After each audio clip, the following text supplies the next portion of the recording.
Welcome students. আজকে মাধ্যমিকের result হলো। তো আমার ক্লাস 11-এর ছাত্রছাত্রীরা, তোমাদের কারো একটু ভালো রেজাল্ট হয়েছে, কারো আবার একটু হয়তো খারাপ হয়েছে। তো যাই হোক, মন খারাপ করার কিছু নেই। যাদের ভালো হয়েছে তাদেরও বেশি আনন্দ দেওয়ার কিছু নেই। আমাদের আগামী দিনের কথা ভেবে আগামী দিনে যাতে আমরা আরও ভালো রেজাল্ট করতে পারি সেই চিন্তা ভাবনা রাখতে হবে। তো আজকে আমরা ক্লাস 11-এর একটি পাঠের ভিডিও নিয়ে উপস্থিত হয়েছি। তো আমাদের তাপ অর্থাৎ হিট পোর্শনটা আমাদের ছাত্রছাত্রীরা অলরেডি শেষ হয়ে গেছে। তো আমরা আজকে একেবারে সম্পূর্ণ নতুন একটা জায়গা, অর্থাৎ পদার্থের সাধারণ ধর্ম বা যাকে আমরা জেনারেল প্রপার্টিজ অফ ম্যাটার বলে থাকি। পদার্থের সাধারণ ধর্মের মধ্যে যেমন বেশ কিছু ধর্ম আমরা ক্লাস 9-এ পড়ে এসেছি, তার মধ্যে একটা অন্যতম ছিল স্থিতিস্থাপকতা। তাছাড়াও দেখবে তোমরা পৃষ্ঠ টান পড়ে এসছো। এছাড়া আমরা পড়ে এসছি দেখবে প্লবতা, সান্দ্রতা। এই যে ধর্মগুলো, এই যে প্রপার্টিগুলো, যেগুলো আমাদের কঠিন অথবা তরল অথবা গ্যাসীয় পদার্থের মধ্যে দেখা যায় বা হয়তো 3 ধরনের পদার্থের মধ্যেই পাওয়া যায়। আমরা আজ থেকে সেই নতুন একটা পোর্শন, অর্থাৎ পদার্থের সাধারণ ধর্ম, সেই পদার্থের সাধারণ ধর্মের উপরে আমরা আলোচনা শুরু করব। তো আজকে আমরা একেবারে ঢুকে যাব যে জায়গাটা, যেটা ক্লাস 9-এ তোমরা পড়ে এসছো। তো ছাত্রছাত্রীরা প্রত্যেকেই তোমরা জানো যে একটা হয়তো দেখা যাচ্ছে মেটালিক ওয়্যার বা একটা লোহার তার, আর একটা হয়তো রবার দেওয়া হলো, রবারের ব্যান্ড। তো তোমাদেরকে যদি বলা হয় যে কোনটা সহজেই প্রসারিত করতে পারবে, কোনটাকে অল্প বল দিয়ে সহজেই বড় করা যাবে, তোমরা সকলে উত্তর দেবে যে রবারের ব্যান্ডটা স্যার, রবার। এই রবার বা এই যে রাবার, এই রাবারের ক্ষেত্রে আমরা দেখতে পাই যে অল্প বল প্রয়োগ করলে দেখবে সহজেই বড় হয়ে যায়। কিন্তু তোমাকে যদি বলা হয় এই ধাতব তারটাকে তুমি বল দিয়ে বড় করো তো, বা তার প্রসারণ করো তো, এটা কিন্তু অত সহজ নয়। তাহলে যে ধর্মের দ্বারা নির্ধারিত হয় যে কোন বস্তুটা কত সহজে বিকৃত হবে, কোন বস্তুটা কত সহজে অল্প বল প্রয়োগ করে প্রসারিত বা সংকুচিত হবে, সেই ধর্মটা হলো স্থিতিস্থাপকতা বা যাকে বলি আমরা ইলাস্টিসিটি। তো আমাদের আজকের আলোচ্য বিষয় সেই স্থিতিস্থাপকতা বা ইলাস্টিসিটি।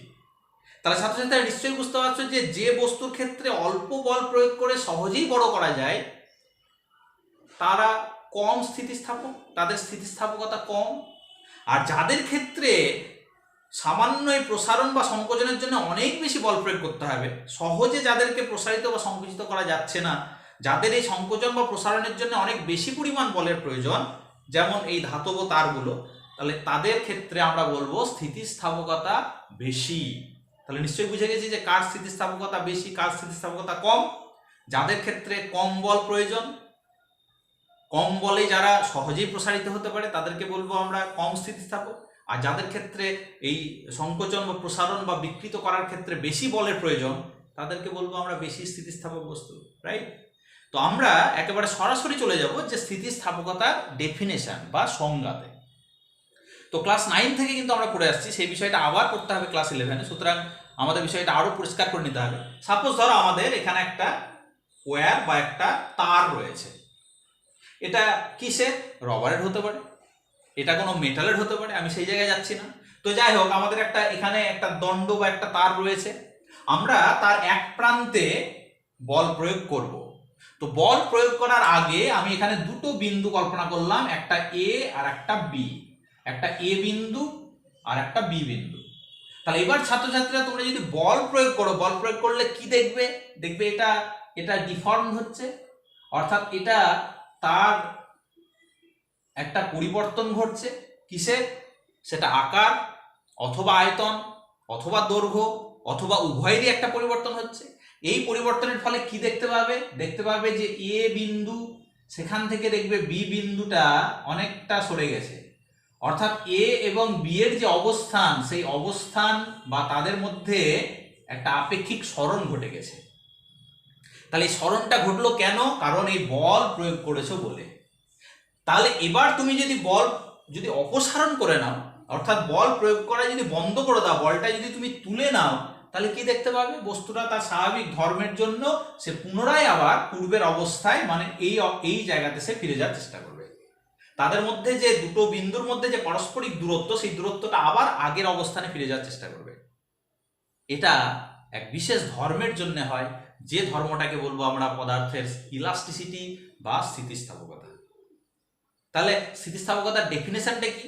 বলছে যে বাহ্যিক বলের প্রভাবে বস্তুর আকার, আকৃতি বা উভয়েরই পরিবর্তন ঘটালে যে ধর্মের ফলে বস্তুটি বাহ্যিক বল অপসারণ করলে পুনরায় তার পূর্বের আকার, আকৃতি বা আয়তন ফিরে পায় বা ফিরে পাওয়ার চেষ্টা করে, অথবা বাহ্যিক বলের প্রভাবে যে ধর্মের জন্য সে বাধা দেওয়ার চেষ্টা করে, আমরা সেই ধর্মটাকেই বলবো স্থিতিস্থাপকতা বা ইলাস্টিসিটি।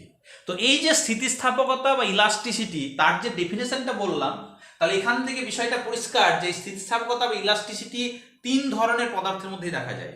কঠিনের মধ্যেও পাওয়া যায়, তরলের মধ্যেও পাওয়া যায়, গ্যাসের মধ্যেও পাওয়া যায়।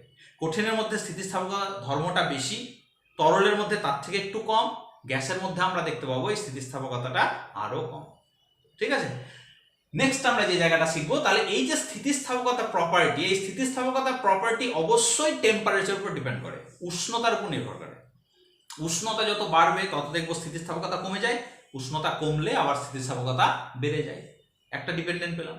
দ্বিতীয় যেটা, সেটা হলো তার মধ্যে যদি ইম্পিউরিটি মেশাও, ইম্পিউরিটি মেশালে তার স্থিতিস্থাপকতা প্রপার্টির পরিবর্তন হয়, কোথাও আমরা দেখতে পাবো বাড়ে, কোথাও আবার কমে।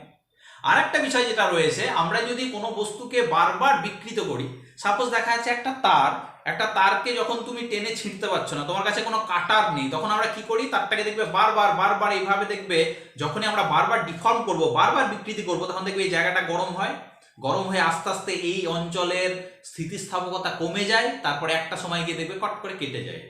তোমরা নিশ্চয়ই অনেকে প্রয়োগ করেছো। তাহলে এটার ক্ষেত্রে আমরা দেখতে পাই যে এই বারবার বিকৃত করার ফলে তার মধ্যে একটা ফ্যাটিগ, একটা ক্লান্তি আসে, তার ফলে তার স্থিতিস্থাপকতাটা কমে যায়, তার ফলে সেই জায়গা থেকে কেটে যায়। আবার অনেক সময় দেখবে কামারশালায় গেলে আমাদের যখন হেসো বা কোনো একটা হয়তো কাটারি বানাচ্ছে, তার ক্ষেত্রে মুখটার মধ্যে দেখবে একবার জল দিয়ে ঠান্ডা করে, আবার দেখবে গরম করে, গরম করার পর আবার দেখবে ঠান্ডা জলে ছ্যাঁক করে দেয়। তাহলে এটাকে বলি আমরা কোমলায়ন। এই কোমলায়নের ক্ষেত্রে বলছে স্থিতিস্থাপকতা কমে যায়, স্থিতিস্থাপকতা কমানো হয়। তো এইরকম বিভিন্ন বিষয়ের উপর স্থিতিস্থাপকতা নির্ভর করবে, এবং তোমরা এটাও নিশ্চিত যে সমস্ত পদার্থের স্থিতিস্থাপকতা প্রপার্টি এক নয়, কারো ক্ষেত্রে স্থিতিস্থাপকতা বেশি, কারো ক্ষেত্রে স্থিতিস্থাপকতা কম।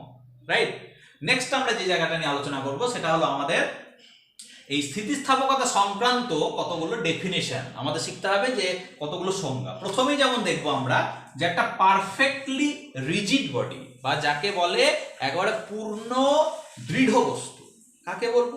বলছে যে বস্তুর ক্ষেত্রে বলছে যে এই বাহ্যিক বলের প্রভাবে বস্তুর কোন রকমের আকার, আকৃতি বা আয়তনের পরিবর্তন ঘটানো যায় না, মানে তার বিকৃতি করা যাবে না, আমরা সেই বস্তুকে বলবো পূর্ণ দৃঢ় বস্তু বা পারফেক্টলি রিজিড বডি।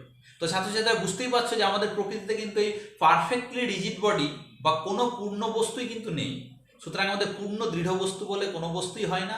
যার উপরেই বল প্রয়োগ করো না কেন, লাগতে পারে তোমার প্রচুর বল, কিন্তু তার কিছুটা কিন্তু ডিফরমেশন বা বিকৃতি হয়। তাহলে স্যার আমাদের পূর্ণ দৃঢ় বস্তু করে লাভ কি? হ্যাঁ, আমাদের বিশেষ অবস্থায় আমরা দেখতে পাই যে কোনো কোনো ক্ষেত্রে আমাদের যে ধরো হিরে বা কাঁচ, এগুলো মোটামুটি আমাদের পূর্ণ বা পারফেক্টলি রিজিড বডির মতো আচরণ করে। রাইট, তাহলে আমাদের মনে রাখতে হবে যে কোনো বস্তুই তার স্থিতিস্থাপকতা অনেক বেশি হতে পারে, কিন্তু কোনো বস্তুই কিন্তু পূর্ণ স্থিতিস্থাপক নয়। তাহলে পূর্ণ স্থিতিস্থাপক কারা? বলছে যাদের উপর বল প্রয়োগ করে বস্তুর আকার, আকৃতি বা আয়তনের পরিবর্তন করা যায় না, পরিবর্তন করাটা কঠিন, মানে পরিবর্তন হয় না বললেই চলে, তার বিকৃতি হয় না বললেই চলে, আমরা সেই বস্তুগুলোকে বলবো পূর্ণ দৃঢ় বস্তু। ঠিক আছে, তার উদাহরণ হিসাবে তুমি হীরক বা কাঁচ এগুলোকে মোটামুটি হিসেবে ভাবতে পারো, কিন্তু ওই যে আগে বললাম সম্পূর্ণ পূর্ণ বলে, আমাদের পারফেক্ট বলে কোনো বস্তুই প্রকৃতিতে নাই। ঠিক আছে, নেক্সট আমরা শিখবো যেটা, সেটা হলো perfectly elastic body. Perfectly elastic body কারা? তাহলে বলছে যে কোনো একটা বস্তু, সাপোজ ধরো একটা প্লাস্টিক নিয়েছো তুমি, প্লাস্টিক, পলিথিন, তাহলে সেই পলিথিনের ক্ষেত্রে সামান্য যদি বল প্রয়োগ করো, সামান্য বল প্রয়োগ করলে দেখবে যে এটা বড় হয়ে থেকে গেল। তাহলে আমাদের স্থিতিস্থাপকতা ধর্ম কি বলছে? স্থিতিস্থাপকতা ধর্ম বলছে এই বল যদি তুলে নাও তাহলে সে কিন্তু পুনরায় পূর্বের জায়গায় ফিরে যাওয়ার চেষ্টা করে। কিন্তু আমাদের প্লাস্টিকের ক্ষেত্রে কি নেচার হয়? প্লাস্টিকের ক্ষেত্রে দেখা যায় যে সামান্য বল প্রয়োগ করে একটু বড় করলে দেখবে এরকম বড় অবস্থাতেই থেকে যাচ্ছে, সে কিন্তু পুনরায় পূর্বের অবস্থায় ফিরে যেতে পারছে না। যে বস্তুর ক্ষেত্রে দেখা যায় যে এই তার পুনরায় পূর্বের অবস্থায় ফিরে যেতে পারে না, তাদেরকে আমরা পারফেক্টলি একবারে প্লাস্টিক বডি বলি। কিন্তু তার মাঝে যে বস্তুগুলো দেখা যায় যে এই বাহ্যিক বল তুলে নিলে, বাহ্যিক বল অপসারণ করলে পুনরায় সে একেবারে এক্স্যাক্ট পূর্বের অবস্থায় ফিরে যাচ্ছে, আমরা দেখতে পাবো একেবারে তার পূর্বের অবস্থায় ফিরে যেতে পারছে, আমরা সেই বস্তুগুলোকে বলবো perfectly elastic body. Perfectly elastic body তার মানে যার মধ্যে কোনো স্থায়ী বিকৃতি থাকবে না। বলছে যে কোনো বস্তুকে বাহ্যিক বল প্রয়োগ করলে তার আকার, আকৃতি বা আয়তন পরিবর্তন হলো, বাহ্যিক বল অপসারণ করে নাও, সে পুনরায় একদম পূর্বের এক্স্যাক্ট তার পূর্বের ফর্ম ফিরে পাবে, পূর্বের আকার, পূর্বের আয়তন বা আকৃতি যা ছিল একদম সেটাই, তার থেকে একটুও বড় বা ছোট অবস্থায় থাকবে না। আমরা সেই বস্তুগুলোকে বলবো পারফেক্টলি ইলাস্টিক বডি বা পূর্ণ স্থিতিস্থাপক বস্তু। আবার বলি যে আমাদের পূর্ণ বা পারফেক্টলি ইলাস্টিক বডি বলে কোনো বস্তুই হয় না, আমাদের কিছুটা স্থায়ী বিকৃতি অনেক সময় থেকে যায়, কিন্তু আমরা দেখব যে স্থিতিস্থাপক সীমার মধ্যে বেশিরভাগ বস্তুই কিন্তু পারফেক্টলি ইলাস্টিক বডির মতো আচরণ করে। আমাদের এর পরের দিনে ক্লাসে দেখবে, আমাদের যখন গ্রাফটা নিয়ে আলোচনা করব, পীড়ন আর বিকৃতির গ্রাফ নিয়ে, তখন বিষয়টা আরো ক্লিয়ার হবে। নেক্সট আমরা শিখবো যেটা, সেটা হলো perfectly plastic body. Perfectly plastic body যেটা আমি বলছিলাম যে ধরো একটা প্লাস্টিক নিয়েছো, সেই প্লাস্টিকের ক্ষেত্রে তুমি যদি সামান্য বল প্রয়োগ করো দেখবে সে কিন্তু বিকৃত অবস্থাতেই থেকে যায়, সে পুনরায় পূর্বের অবস্থায় ফিরে যেতে পারে না। আমরা সেই বস্তুগুলোকে বলি perfectly plastic body. Perfectly plastic body বা একদম আদর্শ বা পূর্ণ অস্থিতিস্থাপক বস্তু, মানে যে বস্তুর উপর বল প্রয়োগ করলে তার আকার, আকৃতি বা আয়তনের পরিবর্তন হয় এবং বল অপসারণ করলে সে পুনরায় পূর্বের জায়গায় ফিরে যেতে পারে না, একেবারে বিকৃত অবস্থাতেই থেকে যায়, তাদেরকে বলি আমরা পারফেক্টলি প্লাস্টিক বডি। তুমি যদি কোনো একটা প্লাস্টিক বা পলিথিন, আমার হাতের কাছে নেই সেভাবে, তো আমরা যদি সেই প্লাস্টিক বা পলিথিন থাকে তাহলে দেখবে সামান্য টানো, দেখবে এটা পাতলা হয়ে বড় হয়ে থেকে যায়, তার মানে ওগুলোকে আমরা পারফেক্টলি প্লাস্টিক বডি বলি। নেক্সট আমাদের শিখতে হবে যেটা, সেটা হলো partly plastic body. Partly plastic মানে বুঝতেই পারছো, যার মধ্যে একটা সামান্য বিকৃতি থাকবে কিন্তু সে পূর্বের জায়গায় ফিরে যাওয়ার চেষ্টা করবে, কিন্তু পুরোপুরি ফিরে যেতে পারবে না, তার পূর্বের আকার বা আকৃতি সম্পূর্ণরূপে ফিরে পাচ্ছে না। বাহ্যিক বল প্রয়োগ করার ফলে বস্তুর একটা বিকৃতি ঘটলো, বাহ্যিক বল অপসারণ করলে সে মোটামুটি ভাবে পূর্বের অবস্থায় ফিরে গেল, কিন্তু পুরোপুরি ফিরে পেল না, একটা স্থায়ী বিকৃতি তার মধ্যে থেকে যায়, তাদেরকে বলবো আমরা পার্টলি ইলাস্টিক বডি। তাহলে এই কটা বিষয় আমাদের একটু মনে রাখতে হবে। নেক্সট আমরা যে বিষয়টা নিয়ে বেশি আলোচনা করব সেটা হলো আমাদের শিখতে হবে এবার এই স্ট্রেন এবং স্ট্রেস। স্ট্রেন মানে যেটাকে বলি বিকৃতি, আর স্ট্রেস যেটাকে বলি আমরা পীড়ন। তো আমাদের ক্লাস 9-এ কিছুটা ছিল, তবুও আমাদের আরো ভালোভাবে শিখতে হবে যে এই বিকৃতি বিষয়টা কি। তাহলে আমি বারবার যেটা বলছি যে কোনো বস্তুর উপর যদি বাহ্যিক বল প্রয়োগ করি তাহলে বস্তুর একটা আকার, আকৃতি বা আয়তনের পরিবর্তন হয়, রাইট? যেমন দেখা যাচ্ছে আমাদের এই উদাহরণটার ক্ষেত্রে আমরা যখন বল প্রয়োগ করলাম, বল প্রয়োগ করলে দেখা যাচ্ছে বস্তুটার দৈর্ঘ্যটা বেড়ে গেল, তার মানে তার আকার, আকৃতি, আয়তন বা দৈর্ঘ্যের কিছু একটা পরিবর্তন ঘটলো, ঠিক আছে? তাহলে এক্ষেত্রে দেখা যাচ্ছে যে বস্তুর এই যে তার মধ্যে একটা পরিবর্তন, তার মধ্যে দুটো বিন্দুর মধ্যে যে একটা পারস্পরিক সরণ ঘটছে, আমরা সেটাকেই বলবো বিকৃতি, ডিফরমেশন। তার মধ্যে একটা পরিবর্তন ঘটে যাচ্ছে, আমরা সেটাকে, যেমন এটা দেখা যাচ্ছে রবারের ব্যান্ডটা এইটুকু ছিল, তুমি এটাকে বল প্রয়োগ করো দেখবে বড়, তার মানে এর মধ্যে একটা বিকৃতি ঘটেছে, আমরা এটাকেই বলবো বিকৃতি, ডিফরমেশন। তো অ্যাকচুয়ালি বিকৃতির সংজ্ঞা দিতে গেলে, ফিজিক্সের ভাষায় বিকৃতির সংজ্ঞা দিতে গেলে আমরা বলি যে প্রতি একক মাত্রায় যে মাত্রাগত পরিবর্তন ঘটে সেটাকে বলা হয় বিকৃতি। বিষয়টা খুব একটা ক্লিয়ার হলো না, আমরা আরো পরিষ্কার করব। প্রতি একক মাত্রায় যে মাত্রাগত পরিবর্তন ঘটে সেটাকে বলবো আমরা বিকৃতি, ঠিক আছে? তো এই বিকৃতি তিনটে টাইপের হয়, একটাকে বলি আমরা লঙ্গিচিউডনাল স্ট্রেন বা যাকে বলি আমরা অনুদৈর্ঘ্য বিকৃতি। অনুদৈর্ঘ্য বিকৃতি কোনগুলো? সাপোজ দেখা যাচ্ছে একটা এল দৈর্ঘ্যের একটা তোমার তার ছিল, ক্যাপিটাল এল, তুমি বল প্রয়োগ করলে বা একটা ওজন ঝুলিয়ে দিলে, এমজি বল প্রয়োগ করলে, তার ফলে দেখা গেল বস্তুটার দৈর্ঘ্য বাড়লো স্মল এল।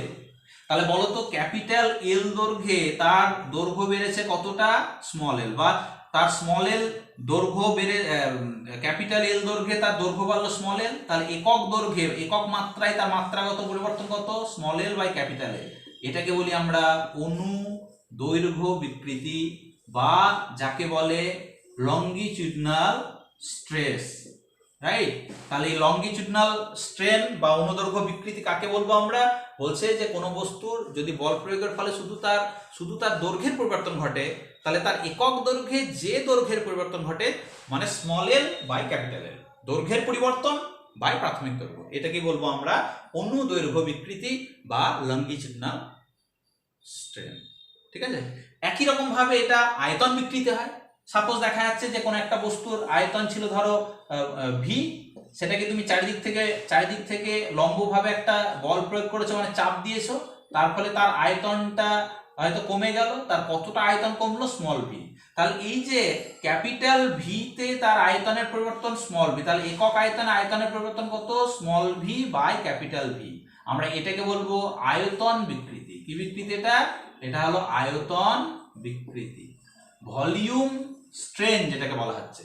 তার মানে তার মোট আয়তনে যে আয়তনের পরিবর্তন হয়, তার মানে আয়তনের পরিবর্তন বাই প্রাথমিক আয়তন, এটাকে বলবো আমরা আয়তন বিকৃতি। আরো একটা বিকৃতি হয়, সেটাকে বলি আমরা কৃন্তন বিকৃতি।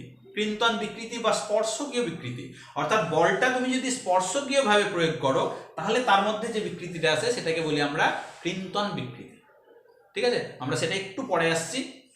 তাহলে আমাদের এই বিকৃতির ক্ষেত্রে আমরা যদি বলি তার একক কি হবে, নিশ্চয়ই বুঝতে পারছো, উপরেও দৈর্ঘ্য নিচেও দৈর্ঘ্য, তার মানে বিকৃতির ক্ষেত্রে কোনো একক নেই, কোনো মাত্রা নেই, রাইট? নেক্সট আমরা পড়বো এবার যেটা, সেটা হলো পীড়ন। পীড়ন বিষয়টা কি? পীড়ন মানে বলছে বল বাই ক্ষেত্রফল। তাহলে এটার ক্ষেত্রে সাপোজ দেখা যাচ্ছে আমাদের এই যে দণ্ডটা ছিল, এই দণ্ডটার ক্ষেত্রে আমরা প্রস্থচ্ছেদের ক্ষেত্রফল, তার যে প্রস্থচ্ছেদের ক্ষেত্রফল, সেই প্রস্থচ্ছেদের ক্ষেত্রফলটা আমরা ধরে নিলাম কত? এ, এবং এখানে বল প্রয়োগ করেছে কতটা? এফ। তাহলে বলো তো এক্ষেত্রে বল প্রয়োগ করার সঙ্গে সঙ্গে তার স্থিতিস্থাপকতা ধর্ম কি করবে? তার এই বল প্রয়োগের বিরুদ্ধে একটা প্রতিক্রিয়া বল তৈরি হবে, রাইট? তাহলে নিউটনের তৃতীয় গতিসূত্র অনুযায়ী এই ক্রিয়া বল যদি এফ হয়, তাহলে প্রতিক্রিয়া বলটা, উল্টো দিকের বলটা কত হবে? এফ হবে। তাহলে বলছে যে প্রতি একক ক্ষেত্রফলে এই উদ্ভূত প্রতিক্রিয়া বল, তাহলে এখানে মোট প্রতিক্রিয়া বল কতটা? এফ। তাহলে একক ক্ষেত্রফলে মানে এটা কতটা ক্ষেত্রফলে তৈরি হয়েছিল? এ ক্ষেত্রফলে, এই ক্ষেত্রফলে। তাহলে প্রতি একক ক্ষেত্রফলে প্রতিক্রিয়া বল কত? এফ বাই এ। আমরা এটাকেই বলবো পীড়ন, অর্থাৎ প্রতি একক ক্ষেত্রফলে উদ্ভূত প্রতিক্রিয়া বলকেই বলা হবে পীড়ন। কিন্তু একটা জিনিস মনে রাখবে ছাত্রছাত্রীরা, আমরা এই প্রতিক্রিয়া বল ভেতরে ঢুকে তো মাপতে পারবো না। তাহলে আমাদের হাতে আছে কোনটা? বাহ্যিক বলটা হাতে আছে। এটা অনেক সময় এই পীড়ন মাপতে গেলে আমরা বাহ্যিক বলকে ক্ষেত্রফল দিয়ে ভাগ করলেও একই পাবো, কারণ নিউটনের তৃতীয় গতিসূত্র কি বলছে? ক্রিয়া বল যতটা, প্রতিক্রিয়া বল ততটাই। তাহলে তোমার অ্যাকচুয়ালি কিন্তু সংজ্ঞাটা বলছে যে কোনো বস্তুর উপর বল প্রয়োগ করলে তার বিকৃতি ঘটানোর সময় প্রতি একক ক্ষেত্রফলে উদ্ভূত প্রতিক্রিয়া বলটাকেই কিন্তু আমরা পীড়ন বলে থাকি। এটা কিন্তু তার ডেফিনেশন, ঠিক আছে? কিন্তু আমরা ক্রিয়া বল বাই ক্ষেত্রফল করলেও একই পাবো। তাহলে এর একক কি হবে? মাত্রা কি হবে? নিশ্চয়ই পেয়ে যাচ্ছ। তাহলে মাত্রা বলতে গেলে উপরে বল, নিচে ক্ষেত্রফল। বলের মাত্রা কি? M L T to the power -2, আর ক্ষেত্রফলের মাত্রা দেখো এল স্কোয়ার, তাহলে এটা হয়ে যাবে M L to the power -1 T to the power -2, এটা মাত্রা। আর একক বলতে গেলে সিজিএস পদ্ধতিতে যেমন এর একক পাবে কি? উপরে দেখো বলের একক মানে ডাইন, আর নিচে ক্ষেত্রফলের একক মানে সেন্টিমিটার স্কোয়ার, ডাইন পার সেন্টিমিটার স্কোয়ার। এসআই পদ্ধতিতে একক কি হবে? উপরে দেখো বল, নিচে ক্ষেত্রফল, বলের একক নিউটন, আর নিচে দেখো হবে metre square, newton per metre square, ঠিক আছে? এফপিএস এ বললে পাউন্ডাল, আর নিচে ফুট স্কোয়ার হয়ে যাবে। খুবই সহজ বিষয়, ক্লাস 9 একবার পড়া আছে, শুধু জাস্ট আর একবার রিমাইন্ড করে নেওয়া।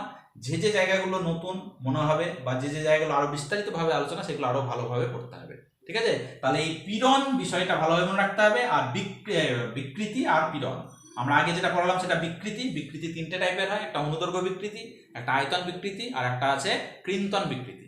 আর পীড়নের ক্ষেত্রে আমাদের 3 ধরনের পীড়ন হয়, অনুদৈর্ঘ্য পীড়ন, তারপরে তোমার কৃন্তন পীড়ন, তারপরে তোমার আয়তন পীড়ন, সেগুলো হয় একই ধরনের। এছাড়াও আমরা আরো বিভিন্ন ধরনের পীড়ন পাবো। নেক্সট আমরা যেটা নিয়ে আলোচনা করবো সেটা হলো আমাদের এই কৃন্তন পীড়ন বা অভিলম্ব পীড়ন।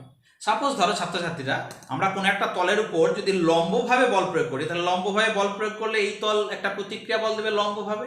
তাহলে সেক্ষেত্রে প্রতি একক ক্ষেত্রফলে এই যে পরিমাণ লম্ব প্রতিক্রিয়া বলের তৈরি হচ্ছে, আমরা সেটাকে বলবো কি অভিলম্ব পীড়ন, কারণ এটা লম্বভাবে দিচ্ছ, প্রতিক্রিয়া বলটা লম্বভাবে তৈরি হচ্ছে, তাহলে একক ক্ষেত্রফলে যে অভিলম্ব প্রতিক্রিয়া বল তৈরি হয় সেটাকে বলি আমরা অভিলম্ব পীড়ন।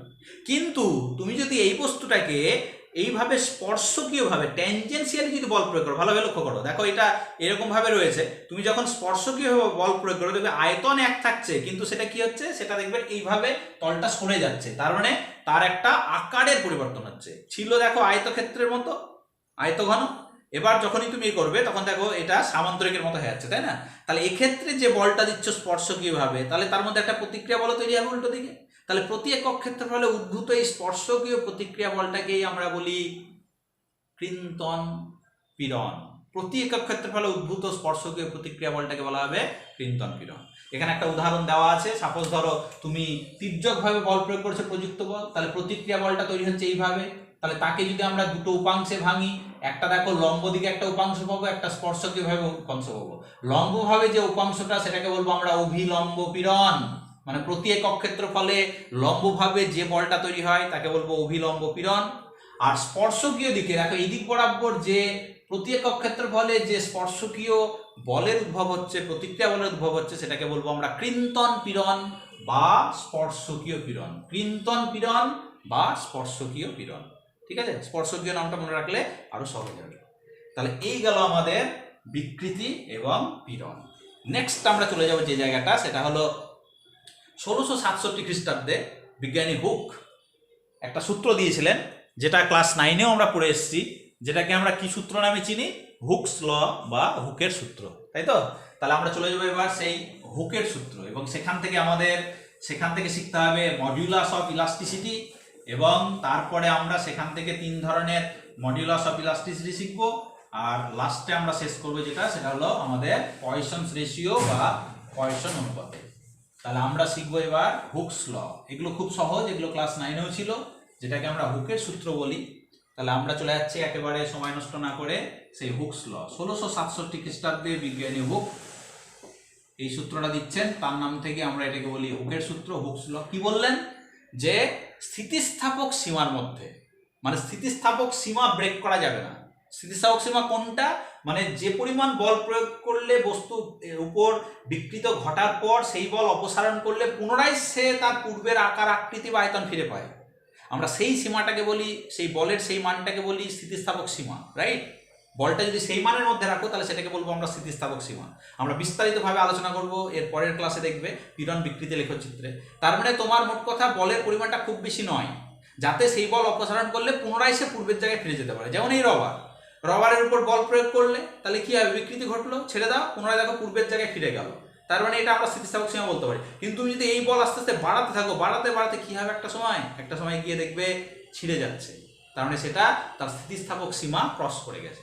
আমরা সেটা আরো বিস্তারিতভাবে শিখবো পরের ক্লাসে। তাহলে আমরা যেটা বলছিলাম, স্থিতিস্থাপক সীমার মধ্যে বিজ্ঞানী রবার্ট হুক কি বললেন, যে পীড়ন এবং বিকৃতি পরস্পরের কি হবে, সমানুপাতিক হবে, ঠিক আছে? তাহলে এই পীড়ন এবং বিকৃতি পরস্পরের সমানুপাতিক, পীড়ন বিকৃতির সমানুপাতিক, এটাই হুকের সূত্র। একদম একটা বাক্যে স্থিতিস্থাপক সীমার মধ্যে পীড়ন বিকৃতি সমানুপাতিক। তাহলে এখান থেকে বুঝতেই পারছো যে আমরা যদি পীড়ন বাই বিকৃতি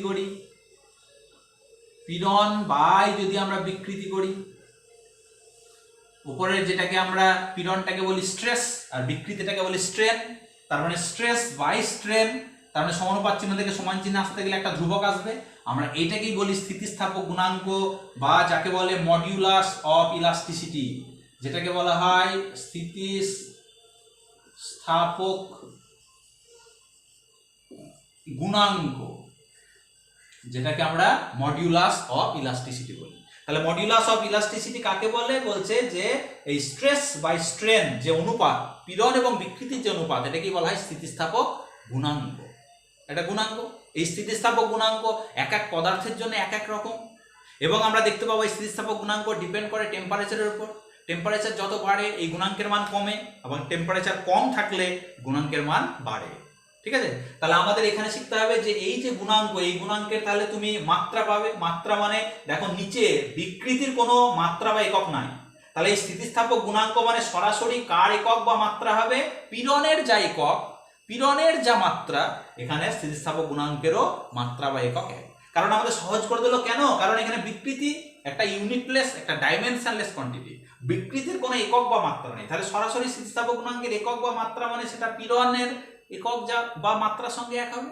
সিজিএস পদ্ধতিতে পীড়নের একক কি ছিল, ডাইন পার সেন্টিমিটার স্কোয়ার, তাহলে সেটাই হবে স্থিতিস্থাপক গুণাঙ্কের মাত্রা। এসআই পদ্ধতিতে কি ছিল, নিউটন পার মিটার স্কোয়ার, তাহলে সেটাই হবে স্থিতিস্থাপক গুণাঙ্কের মাত্রা। তার আমরা মাত্রা কি পেলাম, m l⁻⁻1 t⁻²।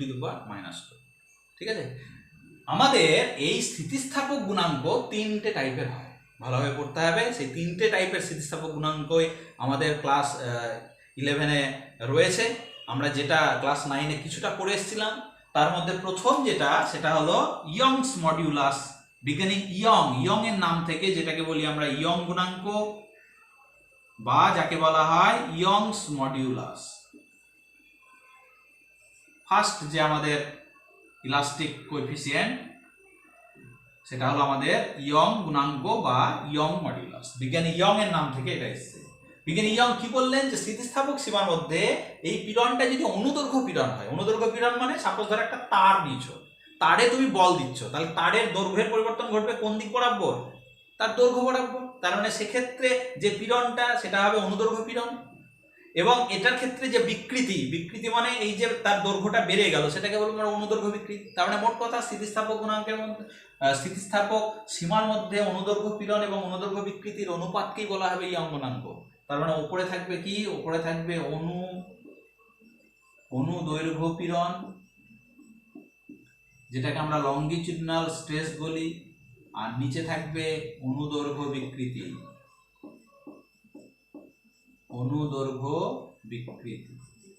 যাকে আমরা লঙ্গিটিউডিনাল স্ট্রেন বলি। আমরা ইয়ং গুণাঙ্ককে ডিনোট করব ক্যাপিটাল ওয়াই দ্বারা, অনুদৈর্ঘ্য পীড়ন বা অনুদৈর্ঘ্য বিকৃতি। তাহলে ছাত্রছাত্রীরা এই যে উদাহরণটা আমরা ধরে নিয়েছি যে একটা ক্যাপিটাল এল দৈর্ঘ্যের একটা তার, সেখানে তুমি বল প্রয়োগ করছো, মানে একটা ওজন ঝুলিয়ে দিয়েছো সাপোজ ধরো mg, তার প্রস্থচ্ছেদের ক্ষেত্রফল যদি a হয়, এটা যদি তার প্রস্থচ্ছেদের ক্ষেত্রফল হয়, তাহলে আমরা এখান থেকে এবং এই বল প্রয়োগ করার ফলে তার দৈর্ঘ্য বাড়লো কতটা, স্মল এল। তাহলে এখানে ছাত্রছাত্রীরা অনুদৈর্ঘ্য পীড়ন কতটা, অনুদৈর্ঘ্য পীড়ন মানে আমরা লিখতে পারবো বল বাই ক্ষেত্রফল, ক্ষেত্রফলকে আমরা স্মল এ বা আলফা দ্বারা লিখতে পারি। আর নিচে অনুদৈর্ঘ্য বিকৃতি কতটা, তার দৈর্ঘ্যের পরিবর্তন ঘটেছে স্মল এল কতটা দৈর্ঘ্যে, ক্যাপিটাল এল দৈর্ঘ্যে, তাহলে আমাদের অনুদৈর্ঘ্য বিকৃতি small L by capital L, right. এটাকে দেখো এফ এর জায়গায় তুমি আবার এমজি বসাতে পারো, কারণ একটা এম ভরের একটা বস্তু ঝুলিয়ে দিয়েছো, তাহলে তুমি এটাকে লিখতে পারো অনেক সময় এইভাবেও যে এমজি বাই এ স্মল এ আর নিচে স্মল এল বাই ক্যাপিটাল। এটাকে সাজিয়ে লেখো, তাহলে দেখো এটা উপরে এমজি ইন্টু ক্যাপিটাল এল চলে গেল আর নিচে চলে এলো এ ইন্টু স্মল এল, রাইট।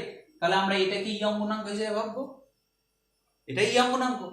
তার মানে মোট কথা শুধু দৈর্ঘ্য বরাবর, তার মানে এটা একটা মাত্রাগত একমাত্রিক আমরা সেই অর্থে বলতে গেলে, ঠিক আছে। এটা যেমন দৈর্ঘ্য বরাবর হবে, আমরা একটু পরেই পাবো, দেখবে আয়তনের, মোট আয়তনের উপর বিচার করব, তারপরে আমরা দেখবো আকৃতির জন্য দেখব, 3 ধরনের হবে এটা। তাহলে এটা হলো আমাদের দৈর্ঘ্যগত পরিবর্তন, যেটাকে আমরা ইয়ং গুণাঙ্ক বলি। এই ইয়ং গুণাঙ্ক বিভিন্ন পদার্থের বিভিন্ন রকমের হবে। যেমন হয়তো দেখা যাচ্ছে যে ইয়ং গুণাঙ্কের মান তোমার ইস্পাতের জন্য বা লোহার জন্য দেওয়া আছে 2 × 10⁻12 ডাইন পার সেন্টিমিটার স্কোয়ার।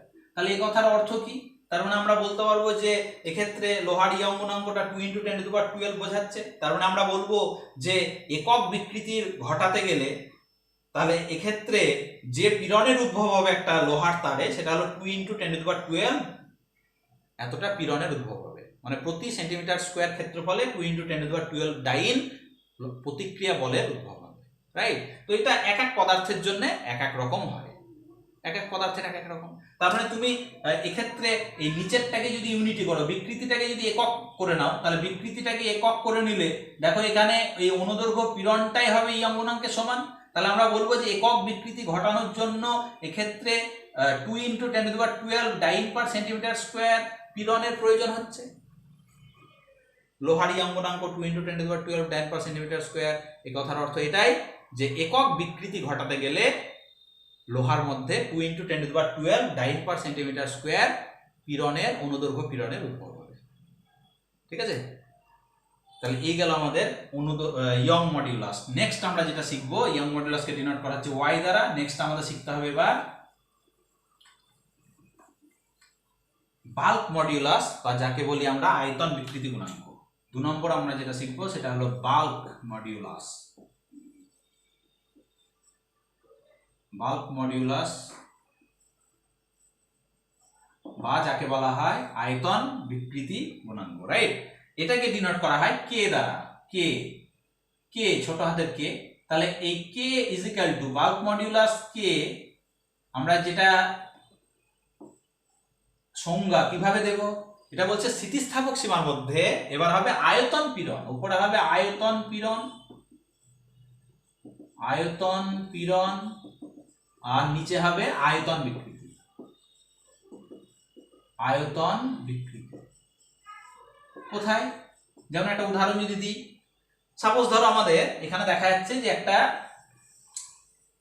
ফুটবলের একটা ব্লাডার বা বেলুন ছিল, যার প্রাথমিক আয়তন ছিল ভি। এবার তুমি চতুর্দিক থেকে সমানভাবে চাপ প্রয়োগ করেছো, লম্বভাবে বল প্রয়োগ করেছো, তাহলে এটার আকার এক থাকবে, আকারের কোনো পরিবর্তন হবে না, কিন্তু তার দেখো আয়তনটা এবার একটু সংকুচিত হয়ে যাবে, আয়তনটা কমে যাবে। আমরা ধরে নিলাম তার আয়তনটা কমলো কতটা, স্মল ভি পরিমাণ, কিন্তু সেটা আগেও গোলক ছিল, পরেও দেখো গোলকই থাকবে। এই জায়গাটা মাথায় রাখতে হবে। তাহলে বাল্ক মডিউলাস বা আমাদের আয়তন বিকৃতি গুণাঙ্কের ক্ষেত্রে কি হবে, বল প্রয়োগের ফলে বস্তুর আকারের কোনো পরিবর্তন হবে না, কিন্তু আয়তনের একটা পরিবর্তন ঘটছে, এবং সেক্ষেত্রে আয়তন পীড়ন এবং আয়তন বিকৃতির অনুপাতটাকেই বলবো আমরা আয়তন বিকৃতি গুণাঙ্ক, বা যাকে বলা হচ্ছে বাল্ক মডিউলাস অফ ইলাস্টিসিটি। ঠিক আছে? তাহলে এখানে উপরে আয়তন পীড়ন তুমি বের করে নিতে পারবে। আয়তন পীড়ন এখানে কতটা হলো, আয়তন পীড়ন দেখো হয়েছে, তাহলে এখানে যে বলটা প্রয়োগ করেছিল যদি এফ হয় এবং এটার প্রস্থচ্ছেদের ক্ষেত্রফল বা এর সারফেস এরিয়া যদি এ হয়, তাহলে আমরা ওটাকে এফ বাই এ লিখতে পারবো। আর নিচে দেখো তার আয়তন বিকৃতি মানে small V by capital V, right? F by A বল বাই ক্ষেত্রফল মানে তো চাপ, তাহলে এটাকে P by small V by capital ভিও লেখা হয়। তার মানে উপরে দেখো হয়ে গেল বল বাই ক্ষেত্রফল মানে আয়তন পীড়ন মানে চাপ, আর নিচে আয়তন বিকৃতি, আয়তন বিকৃতি মানে আয়তনের পরিবর্তন স্মল ভি, কতটা আয়তনে, ভি আয়তনে, মানে small V by capital V. একই ধরনের, এটা ছিল দৈর্ঘ্যগত, এটা হলো আয়তনগত। লাস্ট আমাদের আরেকটা যেটা শিখতে হবে সেটা হলো আমাদের আরেকটা মডুলাস শিখতে হবে, যাকে বলি আমরা রিজিডিটি মডুলাস বা মডুলাস অফ রিজিডিটি যেটাকে বলা হচ্ছে। তাহলে আমরা 3 নম্বর যেটা শিখবো সেটা হলো মডুলাস অফ রিজিডিটি। 3 নম্বর যেটা বলছে সেটা হলো মডুলাস অফ রিজিডিটি। ঠিক আছে? যেটা আমি আলোচনা শুরু করেছিলাম, সাপোজ ধরো আমাদের এইরকম একটা আয়তঘনক রয়েছে, আমরা আঁকার সময় সেটা শুধুমাত্র দেখো আয়তক্ষেত্রের মতো করে রেখেছি এ বি সি ডি। এবার এর উপরে তুমি যদি স্পর্শকীয় ভাবে একটা বল প্রয়োগ করো, স্পর্শকীয় ভাবে মানে তার এই এবি তল বরাবর যদি একটা বল প্রয়োগ করো, তাহলে কি দেখতে পাবে? তাহলে দেখতে পাবে যে এটা তার আকারের একটা পরিবর্তন হচ্ছে, কিন্তু আয়তন এক থাকছে। তাহলে আয়তন অপরিবর্তিত থেকে তার আকারের পরিবর্তন হচ্ছে। দেখো এটা দেখতে তার প্রস্থচ্ছেদের ক্ষেত্রফলটা আগে ছিল আয়তক্ষেত্রের মতো, যখন তুমি বল প্রয়োগ করছো সেটা হচ্ছে দেখো সামান্তরিকের মতো, কিন্তু তার আয়তন এক থাকছে। কিসের পরিবর্তন? আকারের পরিবর্তন। তাহলে কোনো বস্তুর উপর বল প্রয়োগ করলে বস্তুর আয়তনের পরিবর্তন না ঘটে যদি আকৃতির পরিবর্তন হয়, তাহলে এক্ষেত্রে বলছে যে আমাদের এই আয়তন বা কৃন্তন পীড়ন, এক্ষেত্রে যে পীড়নটা সেটাকে বলবো কৃন্তন পীড়ন, এবং বিকৃতিটাকে বলা হচ্ছে কৃন্তন বিকৃতি। তাহলে এই কৃন্তন পীড়ন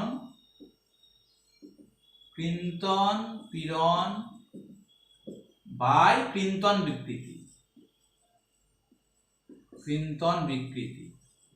এই কৃন্তন পীড়ন এবং কৃন্তন বিকৃতির অনুপাতটাকেই বলবো আমরা মডুলাস অফ রিজিডিটি, যাকে এন দ্বারা ডিনোট করা হবে, এন।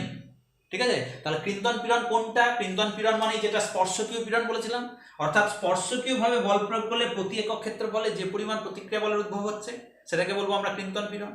আর কৃন্তন বিকৃতি কোনটা? এটার ক্ষেত্রে দেখো কৃন্তন বিকৃতি আমরা হিসাব করতে পারবো, এটা দেখো এই এ ডি বা ডিএ এই তলটা সরে যাচ্ছে কতটা, ডিই এই জায়গায় সরে যাচ্ছে, তাই তো? তাহলে এটা যে অ্যাঙ্গেলে সরে গেল, এই যে অ্যাঙ্গেলটা থিটা, আমরা এটাকেই বলবো তার ক্রিন্তন বিকৃতি। এই থিটাটা আমরা পরিমাপ করতে পারি কিভাবে? দেখো তো, ট্যান থিটা যদি লেখো তাহলে ট্যান থিটা সমান কত হবে? ট্যান থিটা মানে লম্ব বাই ভূমি, তার মানে উপরে দেখো এই আর নিচে এখানে ভূমি মানে এডি, রাইট? এই মানে তো স্মল এল ধরে নিচ্ছি আমরা, এই যে সরে গেল যতটা সেটা স্মল এল, আর মোট এই উচ্চতা বা এই যে আমরা যেটাকে ভূমি ধরেছি সেটা হলো আমাদের ক্যাপিটাল এ। দেখো সেই small L by capital L এর সঙ্গেই সমান হচ্ছে। তো ট্যান থিটা মানেই তো আমাদের থিটা। থিটা ট্যান থিটা যদি খুবই ক্ষুদ্র হয় থিটা, তাহলে থিটা সমান ট্যান থিটা আমরা লিখতে পারি। তাহলে আমরা পেয়ে গেলাম, দেখো ক্রিন্তন পীড়ন কতটা হলো। ক্রিন্তন পীড়ন মানে আমাদের এখানে লিখতে হবে এফ বাই এ, আর নিচে ক্রিন্তন বিকৃতি মানে কত? ক্রিন্তন বিকৃতি মানে যেটাকে আমরা থিটা বলেছি, রাইট? পরের লাইনে আমরা এটাকে দেখো এফ বাই এ মানেই আমরা এটাকে চাপ লিখতে পারি, স্পর্শকীয় চাপ। আর থিটা মানে আমরা কত প্রমাণ করলাম? Small L by capital L. আমরা এটাকে দৃঢ়তা গুণাঙ্ক বা মডুলাস অফ রিজিডিটি বলে থাকি। মডুলাস অফ রিজিডিটি কাকে বলবো?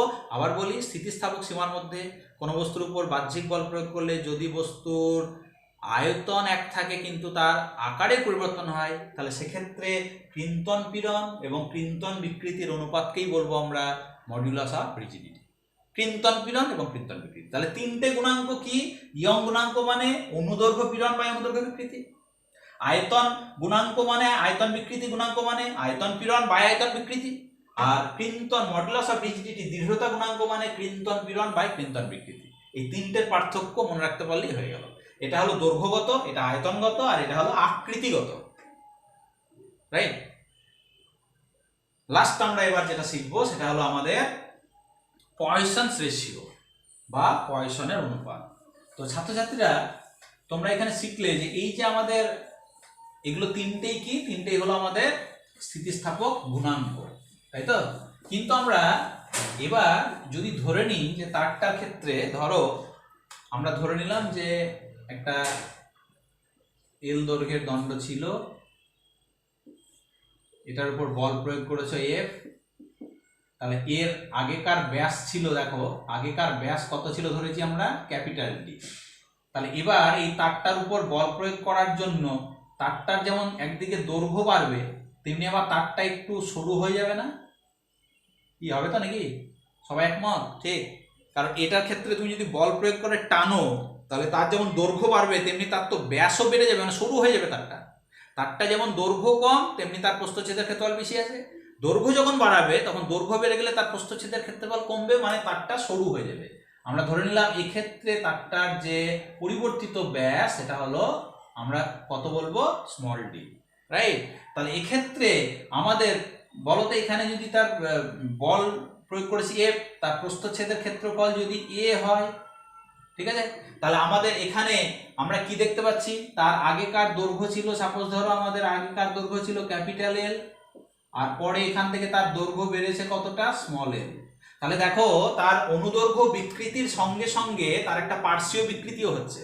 যখন কোনো বস্তুর উপর দৈর্ঘ্য বরাবর বল প্রয়োগ করা হয় তখন তার অনুদৈর্ঘ্য বিকৃতি মানে দৈর্ঘ্য বরাবর তার বিকৃতি হচ্ছে, সেই সঙ্গে সঙ্গে দেখো তার পার্শ্বীয় দিকে একটা সংকোচন ঘটছে, সরু হয়ে যাচ্ছে, তার মানে তার পার্শ্বীয় বিকৃতি ঘটে।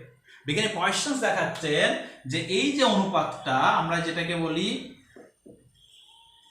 পয়সনস রেশিও, কেন এটাকে রেশিও বলা হচ্ছে তাহলে নিশ্চয়ই আমরা ব্যাখ্যা করব। পয়সনস রেশিও যেটাকে আমরা সিগমা দ্বারা ডিনোট করাবো, সিগমা এই লেটারটা, তাহলে এটা সমান কত লিখতে পারবো? এটা সমান লিখতে পারবো আমাদের অনুদৈর্ঘ্য বিকৃতি, অনুদৈর্ঘ্য বিকৃতি বাই নিচে হবে পার্শ্বীয় বিকৃতি, মানে পাশে যে বিকৃতিটা হচ্ছে পার্শ্বীয় বিকৃতি, রাইট? অনুদৈর্ঘ্য বিকৃতি মানে এখানে কত? অনুদৈর্ঘ্য বিকৃতি মানে সেই আগে small L by capital L, মানে দৈর্ঘ্যের পরিবর্তন বাই প্রাথমিক দৈর্ঘ্য। আর পার্শ্বীয় বিকৃতি মানে কত? দেখো পরিবর্তিত ব্যাস বাই আগেকার ব্যাস, মানে small D by capital D. বোঝা গেছে?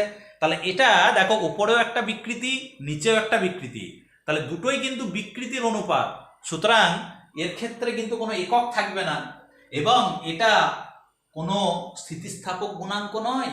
স্থিতিস্থাপক গুণাঙ্ক হতে গেলে ওপরে থাকতে হবে পীড়ন আর নিচে থাকতে হবে বিকৃতি, তবেই সেটা মডুলাস অফ ইলাস্টিসিটি বা স্থিতিস্থাপক গুণাঙ্ক হতে পারে। স্থিতিস্থাপক গুণাঙ্কের মধ্যে যে তিনটে গুণাঙ্ক ইয়ং মডুলাস, বাল্ক মডুলাস আর রিজিডিটি মডুলাস করলাম, এগুলো অ্যাকচুয়ালি স্থিতিস্থাপক গুণাঙ্ক, এগুলো হলো মডুলাস অফ ইলাস্টিসিটি।